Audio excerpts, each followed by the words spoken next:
تصوف باطن کو اللہ کی محبت اور تعلق کی خالصیت سے سیراب کرنے کا نام ہے، برباد کرنے کا نام نہیں۔ اس لیے حضور سیدنا غوث العظم رضی اللہ تعالیٰ عنہ کی تعلیم کا خلاصہ یہ ہے، بندہ پہلے مرید بنے پھر مراد بنے۔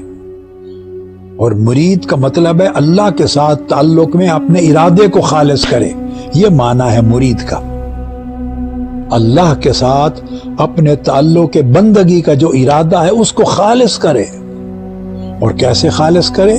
وہ یہ کہ اپنے قلب و باطن کی جتنی سرحدیں ہیں ان کو حفاظت کرے ان ساری نفسانی خواہشات سے جن کا میں نے ذکر کیا، کیونکہ جس کا دل محفوظ نہیں ہوگا اس کا عمل بھی آلودہ ہو جائے گا، اور جس کا عمل آلودہ ہوگا اس کا حال خراب ہو جائے گا، اور جس کا حال خراب ہوگا اس کو کبھی کوئی مقام نصیب نہیں